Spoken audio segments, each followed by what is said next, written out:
Իրականում ասեմ Համասահյանը առաջին անգամ, որ գնացել է Շամշադին, ասել է պետք է ցանկապատենք, որ քաղաքակրթությունը այստեղից ներս չմտնի։ Սիր, որպես 90-ականների սերունդ, ուզում եմ իմանամ, հիշում ես պատերազմը կամ ինչպես էին քեզ ներկայացնում պատերազմը։ Ասեցի ինչի էլի ես, Հայաստանից եկած ինչ-որ աղջիկ Գերմանիայի ՊՆ-ի համալսարանում, ասեց, որովհետև մենք բոլոր մոտիվացիոն նամակները տետատետ կարդացել ենք ու քեզ այստեղ է բերել այդ նամակի երկու նախադասություն։ Իմ ընկերուհին համակուրսեցին, Սյուզին, պատմում էր, որ ինքը Արարատից է, ասում է, որ ես չեմ տեսել պատերազմը, բայց մեր գյուղում կային, կարծեմ 4 զոհված տղաներ կամավորագրված, ասում է, երբ դպրոցից տուն էինք գալիս, բարձր ծիծաղալով գալիս ենք, ասում է, երբ հասնում էինք իրենց տան մոտ, լռում էինք, գլուխներս կախանցնում էինք իրենց տան հատվածը եւ նորից մեր զրույցը շարունակելով գնում։ Դու աշխարհի վրա քո փոքրը պետք է սիրես, որ կարողանաս մեծ աշխարհին ինտեգրվել, աշխարհին ներկայացնելու բան ունենալ։ Հաղորդման աջակիցն է Հայաստանում առաջին ու միակ գրոհե պաշտոնական առցանց խանութը։ Գնեք որակյալ գերմանական սանտեխնիկա օնլայն shop.grohe.am։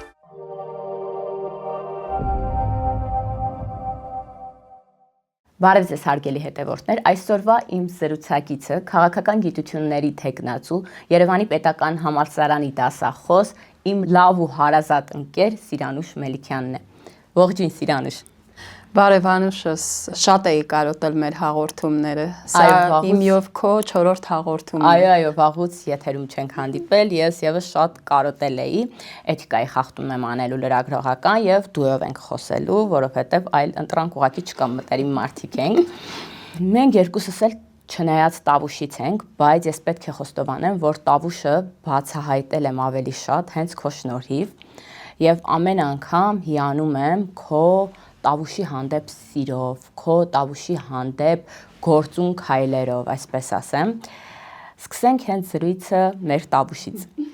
Շնորհակալ եմ շատ, այո զրույցը սկսենք այնտեղից, որտեղից մենք ինքներս ենք սկիզբ առել։ Սովորաբար մարդու մասին կարելի է դատել նաև այն պատկերացումով, ես կարծում եմ, տեսնելով թե նա ինչ վերաբերմունք ունի իր թաղամասի, իր հայրական տան, իր ծննդավայրի նկատմամբ։ Ինքս էլ որ միշտ մտնում եմ լսարան, ուսանողներին հարցնում եմ իրենց արմատների մասին։ Ասում եմ սա տեղայնականության, շատ տեղական հայրենասիրության հետ մի խառնեք, բայց մարդը պետք է իմանա որտեղից է ինքը սկիզբ առել, ինքը իրեն ավելի լավ ճանաչելու, իր ուժեղ ու թույլ կողմերի հետ առերեսվելու համար։ Տավուշցի լինելը ինչքան պատվաբեր է, բայց հազարապատիկ նաև պարտավորեցնող, որովհետև յուրաքանչյուրիս խղճի սահմանը, յուրաքանչյուր Տավուշեցու խղճի սահմանը առհասարակ անցնում է Տավուշի նկատմամբ ունեցած պատասխանատվությամբ նախ եւ առաջ, ամեն մի փոքր խնդրի, ցավի, ամեն մի իրավիճակի դրսևորման։ Ու Տավուշի հարցը ոչ միայն սոցիալ-տնտեսական զարգացման, Տավուշի հարցը ինձ համար միշտ արժանապատվության հարցերի շարքին է դասվում։ Մենք դեռ կանդրադառնանք Տավուշին, արմատներին եւ մնացած բաներին, բայց ուզում եմ խոսենք նաեւ քո կրթությունից, հատկապես ուզում եմ խոսենք Գերմանիայի քո կրթությունից, հաստատ լավ օրինակ կլինի նաև, շատերի համար դու գնացիր Գերմանիա, ստացար լավ կրթություն, բայց նաև հետ վերադարձար հայրենիք, Հայաստան։ Խոսենք։ Գերմանիայի կրթության պատմությունը շատ հետաքրքիր է, որ ասացիր հիշեցի իմ առաջնամուտը Գերմանիայի իմ համալսարան, հիշում եմ մեր դեկանին զինվորական, բարձրաստիճան զինվորական գեներալ պրոֆեսոր Մարտեր, նոր գնացած Հայաստանից ասեցի գիտեք, չէ, ես գլոբալիստ չեմ, եկել եմ ձեր հետ շփվեմ, ավելի լավը դառնամ, հետ գնամ, այս մարդս ես լիաթոք ժպտաց, ասեց ուրեմն մենք ճիշտ մարդու ենք ընտրել, որ գա ստեղ սովորելու, եթե դու այդ որոշմամբ ես արդեն իսկ եկել։ Ու ասեց այնքան դժվար տեղից ես եկել ու բարդ տարածաշրջանից, որ դու ուրիշ տարբերակ չունեիր լինելու։ Դու աշխարհի վրա քո փոքրը պետք է սիրես, որ կարողանաս մեծ աշխարհին ինտեգրվել, աշխարհին ներկայացնելու բան ունենալ։ Ու հիմա էլ այս պատմությունը պատմում եմ ու հուզվում եմ, այդ դասախոսը պահարանից հանեց Նարեկացու Մատյանը գերմաներեն ու ներկայացրեց, որ դա իրենց տան իր տատիկի ամենասիրելի գիրքն է։ Ու իմ հուզմունքը էլի, ու ես հասկացա, որ Նարեկացու Մատյանը մեզ դարձրել է որակապես այլ ազգ։ ու մենք երբեմն խառնում ենք առողջ ազգային գաղափարները ծայրահեղականության հետ։ Շատ ուրախացա, շատ ու շատ խորհրդանշական մուտք էր դա ինձ համար, իսկ ոնց հայտնվեցի այնտեղ։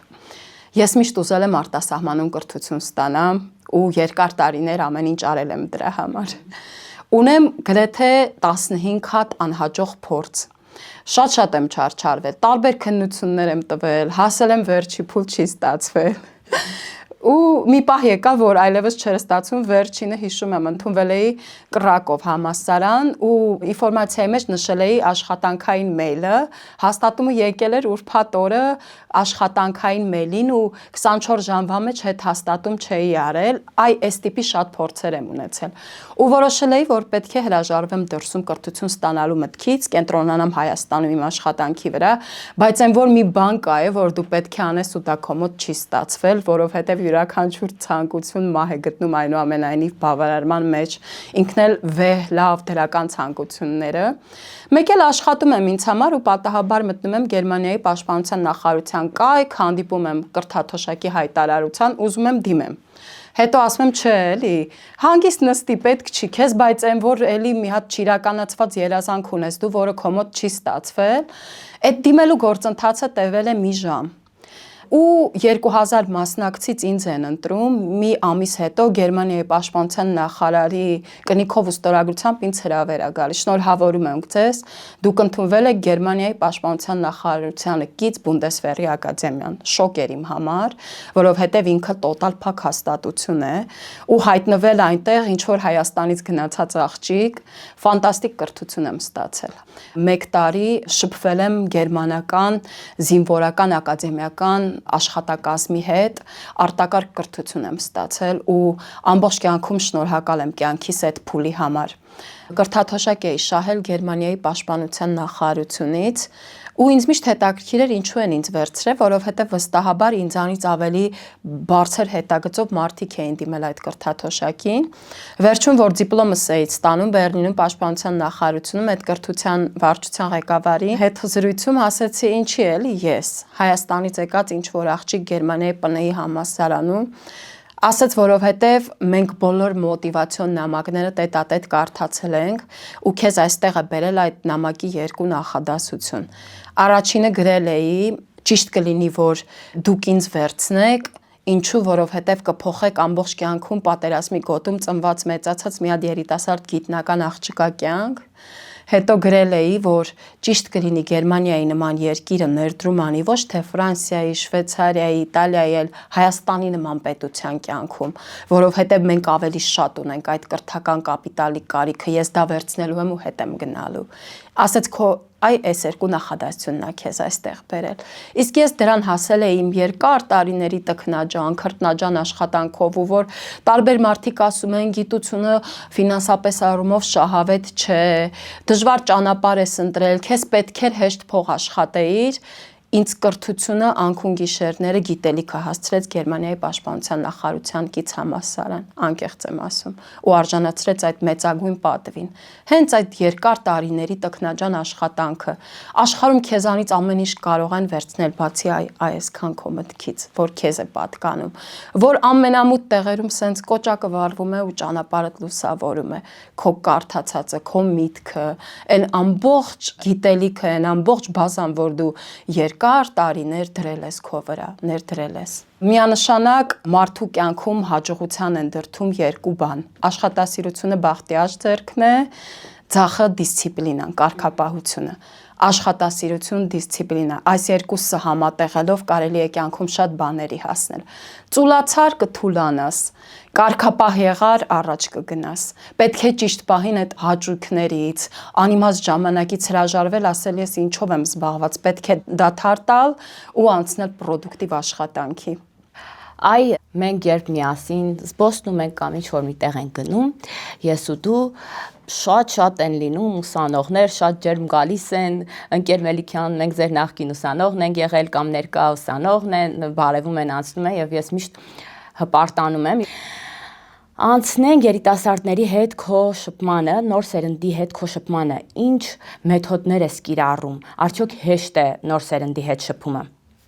Դասավանդը շատ եմ սիրում ու դա ինձ համար աշխատանք չէ, առաքելություն է։ Առհասարակ մարդը եթե կրթության process-ի մեջ է ու չի սիրում, չպետք է զբաղվի։ Պետք է սիրով մոտենալ այդ մարդակերտման, մասնագիտական ճանապարհի կերտման, անձնակերտման գործընթացին սիրով պետք է մոտենալ, ջանասիրաբար ու ամենասրտացավ ոլորտը պետք է լինի, որովհետև դու մարդու միտքն ես կերտում, պահելաձևն ես կերտում, շատ մեթոդներ ունեմ, ուսանողներին շատ եմ սիրում, իրենք դա գիտեն։ Համալսարանի օդից իմ տրամադրությունը ուղղակի բարձրանում է։ Ու որպես կանոն ես ուսանողների հետ շփվում եմ որպես անհատներ։ Ես երեխեքի հետ շփվում եմ անուններով հիմնականում։ Իրենք ինձ համար ինչ-որ կուրս չեն, ինչ-որ ուսանողների խումբ չեն։ Իրենք անհատներ են մասնագիտացման ճանապարհին գտնվող, ով համարվում է իրենց համար օրինակ ու պետք է լինի օրինակելի։ Չպետք է սեփական տրավմաներով, տրամադրությամբ, ուրիշների պատճառած խնդիրներով մտնել լսարան։ Ոչ ոք մեղավոր չէ քո անձնական հարցերի համար։ Առավել ևս այն խոշոր կուրսերը, որի առջև դու ամեն օր կանգնում ես։ Պետք է մաքսիմալ պատրաստվել ու լինել զգույշ։ Քո ամեն ասած բառը, արտահայտությունը շատ կարևոր է իրենց համար, շատ։ Դու իրենց կարող ես թևավորել ու այնպես կոտրել, որ իրենք երկար ժամանակ չկարողանան ոտքի կանգնել։ Մի քանի հատ մեթոդ ունեմ, հիմա որ կիսվեմ, երեխեքը հաստատ տեղը կբերեն։ Օրինակ, որ առաջին անգամ ինչ-որ կուրս եմ մտնում, որպեսզի մի անգամից sense լավ դրական մթնոլորտ ստեղծեմ, ասում եմ շատ երկար էի սպասել ձեր հետ հանդիպմանը, կամ ես գիտեմ դուք ինչքան լավն եք, երեխեք, ես շատ էի ուզում գալ ձեր կուրս, ու մի անգամից պայծառանում են, պարտավորվածություն են զգում։ Բացի այդ, բոլորը գիտեն, որ իմ լսանում ճիշտ ու սխալ չկա։ Մենք լսարանում ենք, որպեսզի սովորենք, որ հետո այդ սխալները չանենք ուրիշ տեղ, չանենք ամբիոններում, չանենք բարձրաստիճան պաշտոններ զբաղեցնելիս։ Լսարանը սովորելու տեղ է, որտեղ պետք է հաղթահարել բոլոր տիպի թերարժեքության բարդույթները ու խնդիրները, որոնք մենք ունենք, բոլոր կոմպլեքսները։ Ճիշտ ու սխալ չկա, դա ինքնադրսևորվելու, կայանալու, ինքնաարտահայտվելու տեղ է։ Ես միշտ ասում եմ, ես ձեր դասատուն չեմ, ես ձեր կրթության ոլորտի ուղեկցողն եմ։ Ու մենք միասին պետք է անցնենք այս ճանապարհը։ Այդ վերև ներքև եւ այլն վիճակները դա իմ սերնդի համար չէ։ Ես պետք է վերաբերմունք ցույց տամ երեխեքին, սիրեմ, մոտեցում ցույց տամ, ու իրենք դա հաստատ զգում ու գնահատում են։ Շատ հաջողվում է իմ այս մարդամոտ փորձը ու ընկերությունը ուսանողների հետ շատ հաջողվում է։ Այո, ես վստահ եմ, որ հաջողվում է։ Սիր կան թեմաներ, որոնց մասին խոսելը դժվար է, բայց նաև լռելը ավելի վտանգավոր։ Արցախի թեման մշակութային ժառանգություն է ոչնչանում, կարելի է այսպես ասել, ինքնության խնդիր է առաջացել։ Կցանկանամ, ինչքան էլ ցավոտ եմ ես համար, բայց անդրադառնանք, որ մենք 20 թվականից հետո, պատերազմից հետո 21 թվին միասին ենք վերջին անգամ եղել Արցախում։ Շատ դժվար ժամանակների միջով անցավ մեր սերունդը իրականում, բավականին բարդ։ Միշտ ես մի արտահայտություն ունեի, ասում էի Արցախի հարցը անկախության սերունդն է լուծելու, բայց իրականում մենք առերեսվեցինք այնպիսի լուրջ մարտահրավերների, որոնք խորը ազդեցություն թողեցին մեր հոգեբանության, մեր ինքնության, մեր կենսակերպի ու ամեն ինչի վրա։ Ազգովի հայտնվել ենք մի հախուռն քաոսի մեջ, ու վնաս հասցվեց մեր կոլեկտիվ հավաքական ինքնությանը։ Ինչ առումով, օրինակ, երբ Շուշիում խոցվում է Ղազանչեցոց ամենափրկիչ եկեղեցին, դա տեղական նշանակության հարց չէ։ Դա հարված է մեր ազգային ինքնության միասնական հյուսվածքին, որը կապում է Սյունիքի Անգեղակոտ գյուղի բնակչին, Երևանի ուսանողին, Կանադայում ապրող հային ու Սիրիայում Հալեպում ապրող հային։ Դա այն միասնականությունն է, որը մեզ որպես հայ համարժեք է պահում իրար հետ, միասնական է պահում։ Ու մեկ էլ այդ ամեն ինչը չկա այլևս, գոյություն չունի։ Ու դու պետք է հաշվի նստես այդ իրողության հետ կամ փորձես հասկանալ ինչ է կատարվում։ Ինքնության տրանսֆորմացիա է տեղի ունենում հիմա մեր հետ Արցախի կորստից հետո, ում հոգևոր եւ նյութական մշակութային ժառանգության ոչնչացումը կտրեց մեզ մեր ինքնության շարունակականությունից ու լուրջ վնաս հասցրեց մեր ազգային ենթագիտակցությանը։ Ընդհանուր առմամբ մենք խոսում ենք միայն խոշոր կենտրոնների մասին, Բայց մենք Արցախում կորցրել ենք նաև գերդաստանների արխիվներ, մենք կորցրել ենք Մելիք Պապի ընտանեկան լուսանկարը, որով իր սերունդները հիշում են իրենց նախնիներին նամակներ, կապեր, ապրելակերպ, կենցաղ, կենսակերպ, որը նույնպես ազդում է հայ մարդու ինքնության, ինքնագիտակցության, շարունակականության վրա։ Սիր, որպես 90-ականների սերունդ, ուզում եմ իմանամ, հիշում ես պատերազմը կամ ինչպես էին քեզ ներկայացնում պատերազմը։ Եվ արդյոք հիմա մենք, որովհետև կա երկընտրանք, չգիտենք, երեխաներին չգիտեն ինչպես ներկայացնեն, արդյոք շատ պատմեն թե չէ, 20 թվականից հետո շատ երկար ձգվեց, այսպես ասած, այս ու դեռ ձգվելու է այս տրամադրությունը, այս ամեն ինչը։ Օրինակ, ինձ հետաքրքիր է 90-ականների սերունդը, մենք եւ հիմիկվա երեխաները։ Օրինակ, իմ ընկերուհին համակուրսեցին, Սյուզին, պատմում էր, որ ինքը Արարատից է, ասում է, որ ես չեմ տեսել պատերազմը, բայց մեր գյուղում կային, կարծեմ 4 զոհված տղաներ, կամավորագրված, դպրոցական երեխաներ են եղել։ Ասում եմ, երբ դպրոցից տուն էինք գալիս, բարձր ծիծաղալով գալիս ենք, ասում եմ, երբ հասնում էինք իրենց տան մոտ, լռում էինք, գլխի կոր, գլուխներս կախանցնում էինք իրենց տան հատվածը եւ նորից մեր զրույցը շարունակելով, բարձր ծիծաղալով գնում։ Սա խոսում է այն դասյարակության մասին, այն հարգանքի մասին, որ 90-ականներին տածել են այդ ընտանիքների հանդեպ։ Կուզենամ խոսենք հիմա ինչպես է։ Ըստ պատերազմների տեսության ստատիստիկայի, ամեն սերունդ միջինում աշխարհում պետք է տեսնի 3 պատերազմ, անկեղծ ես 3 տասնամյակի արդեն ապրում եմ ու հաշիվս կորցրել եմ արդեն։ Այո, պետք է խոսենք այդ մասին, դա մեր պատմությունն է, դա մեր տեսակն է, այո, մենք ենք անցել այդ ամենի միջով։ Շատ կարևոր է պատմել նաև պատանիներին, երիտասարդներին։ Մենք ուղղակի ազգովի ամեն ինչը ընկալում ենք ծայրահեղությունների մակարդակում, բայց դա քո ազգի պատմությունն է, մեր ինքնությունն է։ Ի վերջո, մենք այսօր պետք է հաշվի նստենք, որ ինչ է եղել մեր հետ ու փորձենք մաքսիմալ դասեր քաղենք դրանից։ Պատերազմի մասին պետք է խոսել դասեր քաղելու համար, պատմությունը վերհիշելու համար, միևնույն ժամանակ հենց այդ ազգային միասնական ապրումակցումը, որ միշտ մեզ հայ է պահել մոլորակի վրա։ Միշտ մերոնք պատմեն, որ երկրաշարժից մի քանի տարի հետո Հայաստանում հարսանիքներ չէին լինում։ Խոսքը այն մասին չէ, որ մենք հիմա չուրախանանք, ժամանակ անց չէ, ամենևին։ Մարդիկ չեն փրկվել, որ չապրեն։ Պետք չէ ծայրահեղությունների գիրկն ընկնել։ Ուղղակի խոսքը հենց այդքան տեղը, որ դու շփվում ես օրինակ զոհվածի ընտանիքի կամ շփվում ես պատերազմի մասնակցի եւ այլնի հետ, ունենաս ապրումակցման զգացում, ունենաս մաքսիմալ որպես հայ մարդ, որպես նույն ճակատագիրը կիսող, որպես նույն պատմական իրողությունների մասնակից։ Էթնիկ գենետիկ հիշողությունից սկսած ազգը ազգ է, ունի շարունակականություն, եթե ունի պատմական հիշողություն։ Իսկ այնինչ մեր հետ կատարվել է տարբեր դարերում, դա մեր ինքնության, մեր պատմական հիշողության մի մասն է։ Պետք է հավատարիմ մնաս եւ քո հաղթած, եւ սրախոխող եղած, եւ պարտված, եւ տապալած, եւ դրոշը պանծած տեսակին։ Այս ամեն ինչը բոլորը մենք ենք, մոռացության մեջ չես կարող երկար գոյատևել, մոռացար արմատներդ, մոռացար կենսագրությունդ, մոռացար պատմությունդ, ջնջված մարդ ես աշխարհի քարտեզի վրա, էմոցիոնալ գիտակցական մակարդակներում պետք է ամեն օր պայքարել առողջ ինքնության համար, հիշել ինչ է եղել քեզ հետ, հասկանաս ինչ պետք է անել, որպեսզի այլևս չկրկնվի, ինչ պետք է անել, որպեսզի մի բան վերանորոգես, մի բան ոտքի հանես, նորոգես քո ազգային տրավմաների, քո ծանր հիշողության մեջ, բայց հիշելով, հաշվի նստելով ու հարգանք տածելով այդ ամեն ինչի նկատմամբ։ Գիտակցված մահի գաղափարը հիմա կարող է շատերը այդ ամեն ինչ անվանում են պաթոս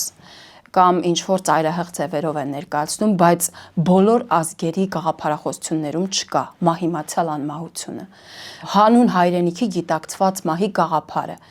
Իսկ զինվորը երբ մարտի դաշտ է գնում, գիտակցված մահի գաղափարով իրեն դժվար է հաղթել։ Պետք է լավ բաներ գտնենք մեր ազգային ինքնության, մեր հոգեկերտվածքի մեջ, մեր ուժեղ կողմերի վրա հենվենք, ունենալով հինը, ունենալով անցյալը, հաշվի նստելով այդ ամենի հետ։ Ուրեմն մի քանի օր առաջ ռադիոյում մի լեհ գիտնականի եմ լսում, մեր մասին էր խոսում իդեպ ես հաճախ ռադիո եմ լսում։ Այդ մարդը ասում էր, հայերը տրեղ գտնող ազգ չեն, հայերը տրեղ սարքող ազգ են։ Ինչ է դա նշանակում է դու ունես արարող սինդրոմ։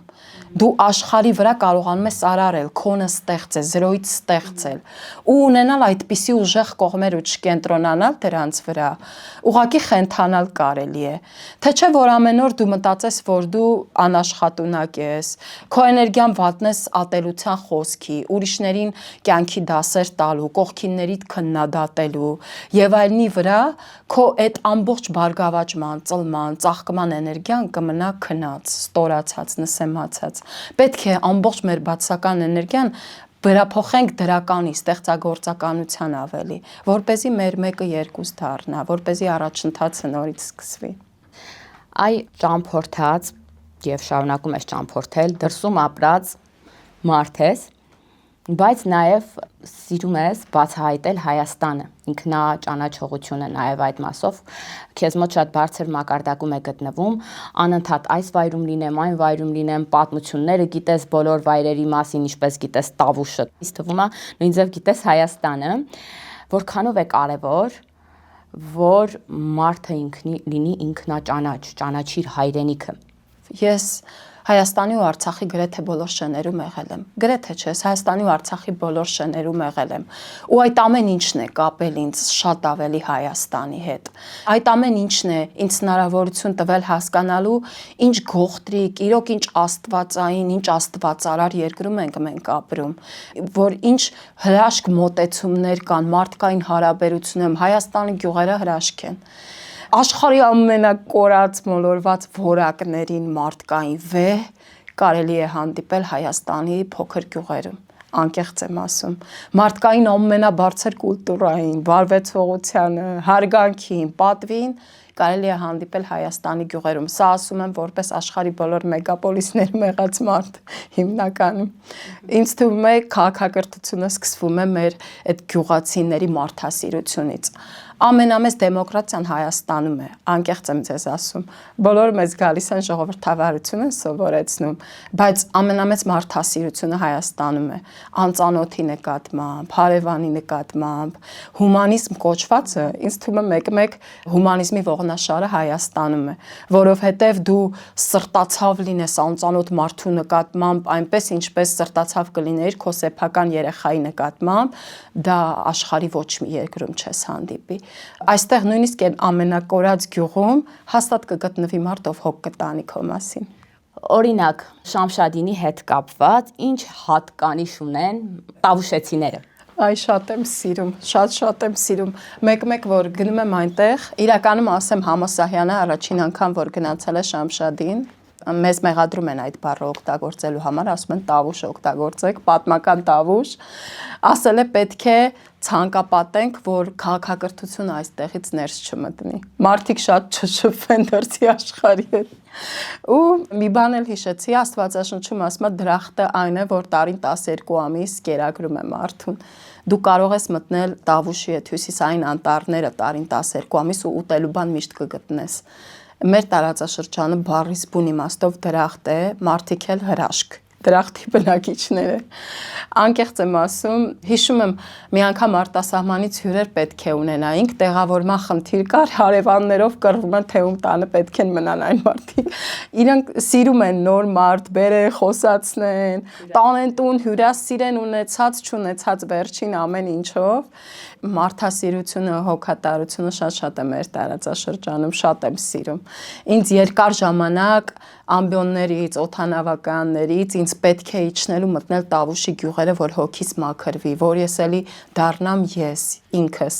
որպեսզի շատ բանի հետ առերեսվեմ ու հիշեմ ինչքան լավ բաներ կան այս կյանքում առհասարակ։ Սիր, գնացիր Գերմանիա, կրթություն ստացար, վստահ եմ կարող էիր մնալ այնտեղ, շարունակել կարիերա եւ այլն, բայց ետ վերադարձար Հայաստան։ Այդպես որ բույսեր կան էնդեմիկ են ամենտեղ երկար չեն դիմանում։ Ես Հայաստանի կենսամիջավայրում ինչքան էլ նյարդայնանամ, ինչքան շատ բան ին վրա ազդի, բայց ես Հայաստանից դուրս ապրելու մարդ չեմ դիմանում։ Միևնույն ժամանակ ամենայն հարգանքով բոլոր նրանց, ովքեր իրենց կյանքը գործունեությունը դրսում են ծավալել, կյանքում չեմ մոռանա հուլիսյան պատերազմի օրերին հարևանիս երեխեն վախից սկսեց կակազել։ Ես այդ օրվանից դադարեցրեցի մարդկանց մեղադրել, ինչու եք դուրս գալի, ինչու մինչև այդ կռվում էի բոլոր այն ընկերներիս հետ, ովքեր արտագաղթում էին։ Այդ օրվանից ես դադարեցրեցի։ Եթե չգիտեք մարդկանց անձնական դրդապատճառները, ոչ մեկից լավը չէ, պետք չէ իրար մեղադրել։ Պետք է մենք դադարեցնենք ազգովի իրար մեղադրելը։ Մենք այնքան ենք ներսում իրար ուտում, այս պայքարը, այստեղ հաղթողներ ու պարտվողներ չկան, մենք բոլորս պարտվում ենք։ Երբ սկսում եք ներսում իրար ուտել, ոչ ոք չի հաղթելու, արդեն պարտված ենք։ Դրա համար ինձ շատ կարևոր էր, որ ես Գերմանիայում այդ ամեն լավը վերցնեմ ու ամեն մի փոքր բան սովորելիս ասում էի հետ գամ Հայաստանում կիրառեմ, հետ գամ այն կենցաղից սկսած, հետ գամ նիստուկացից սկսած, որ լավն էր, որ դրական էր, որ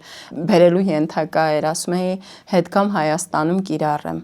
Իրականում բացի այդ իմ ամբողջ աշխատանքային կենսագրությունն ու կապիտալը Հայաստանում է։ Ես իմ գերմանական կրթությամբ վստահաբար ավելի արժեքավոր մասնագետ եմ Հայաստանում, քան նույն իրենց գերմանացիների մեջ։ Պետք է ռեալ դատել իրավիճակը երբեմն ու չմեծամտանալ ոչ մի բանից։ Ասում եմ, ուզում ես երկինք թռչես, իջի ցած մի անգամից։ Մարդու մեծամտության վերելքը ունի մի հատ պիկ, դա իր վայրեջքն է։ Սարսափելի ախտ է մեծամտությունը, ինչքան խոնար, համեստ, այնքան կյանքը հերթով իր դռները կբացի քո առջև։ Շնորհակալ եմ շատ, Սիրանուշ, ինչպես միշտ հաճելի, օգտակար զրույց ունեցանք միասին։ Շատ ուրախ եմ միշտ խոսել քեզ հետ։ Հաղորդման աջակիցն է Հայաստանում առաջին ու միակ գրոհե պաշտոնական առցանց խանութը։ Գնեք որակյալ գերմանական սանտեխնիկա օնլայն shop.grohe.am